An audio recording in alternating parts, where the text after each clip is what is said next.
प्रकार से हम देखेंगे, हम महिपाल के ऊपर जो है वो अपनी चर्चा कर रहे थे, यानी कि महिपाल के ऊपर जो पाल शासक है महिपाल, उनके ऊपर जो है वो हम चर्चा कर रहे हैं। यानी कि देखेंगे इनके शासनकाल में आप देखेंगे कि चोल शासक जो राजेंद्र चोल थे, इन्होंने विक्रम चोल के नेतृत्व में एक बंगाल में जो है वो अपना अभियान किया था। मैंने चोल जब वंश पढ़ाया तो उसमें ये सारी बातें जो है वो सारी विजयों के बारे में जो है वो मैंने पढ़ाया था।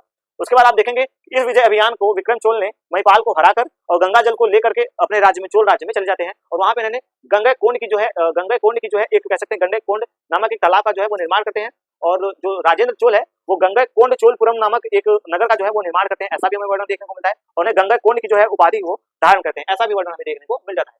उसके बाद आप देखेंगे कि जो सारनाथ लेक है उसमें हमें महिपाल जो काशी पर महिपाल का जो नियंत्रण है वह देखने को मिल जाता है, ऐसा वर्णन हमें उस पर देखने को मिलता है कि जो सारनाथ लेक है उसमें काशी का जो नियंत्रण है वो महिपाल के ऊपर था, ऐसा वर्णन हमें देखने को मिलता है। इसके बाद आप देखेंगे कि नयपाल, विग्रहराज तृतीय, महिपाल द्वितीय और रामपाल जो है वो शासक होते हैं। तो इसमें से रामपाल के बारे में कुछ महत्वपूर्ण बातें हैं, क्योंकि जो ये संध्याकर नदी द्वारा रचित एक रामपाल चरित्र जो हमें देखने को मिलता है तो ये काफी इंपॉर्टेंट और महत्वपूर्ण तथ्य जो है वो देखने को मिल जाता है। तो आप देखेंगे कि रामपाल के ऊपर एक रचना की गई है। रामपाल में आप देखेंगे तो रामपाल के ऊपर एक रचना की गई है जो कि संध्याकर नदी द्वारा की गई है। संध्याकर नदी एक विद्वान है, एक कह सकते हैं ऋषि है जिन्होंने इस रचना को किया है। तो उन्होंने रामपाल चरित्र की रचना की है।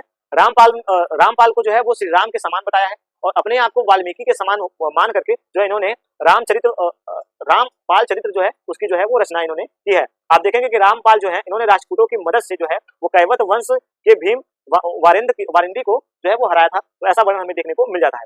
उसके बाद आप देखेंगे कि रामपाल की जो मृत्यु हुई है उसका वर्णन जो है वो हमें देखने को मिल जाता है। ऐसा कहा जाता है कि इनके एक मामा थे जो कि अंग के शासक थे, उनकी मृत्यु जो है उनकी जो मृत्यु है वो हो जाती है। उस मृत्यु के दुख के कारण जो है यह गंगा नदी में, यानी कि आप देखेंगे कि मुंगेर के पास जो गंगा नदी है उसमें इन्होंने डूब करके आत्महत्या जो है वो कर लिया था। तो इस प्रकार से जो हमारा पाल वंश था वो आज की क्लास में संपन्न हुआ और हमने पाल वंश के बारे में जो सारी बातें थी वो देख ली है। तो यानी कि अब इसके बाद का जो हमारा क्लास होगा वो हमारा चौहान वंश के ऊपर होगा, यानी कि आप देखेंगे जो हमारा इसके बाद जो हमारा वंश होगा वो हमारा चौहान वंश होगा। चौहान वंश के ऊपर हमारा जो अगला क्लास होगा वो चौहान वंश के ऊपर आधारित होगा। तो आपको ये क्लास कैसी लगी कमेंट सेक्शन में जरूर बताइएगा और अगर आपके कोई भी क्वेश्चन हो इस क्लास से रिलेटेड तो आप जरूर उसके बारे में जो है वो मुझसे पूछ लीजिएगा। तो आज की क्लास को हम यहीं तक रखते हैं, चलते हैं, जय हिंद।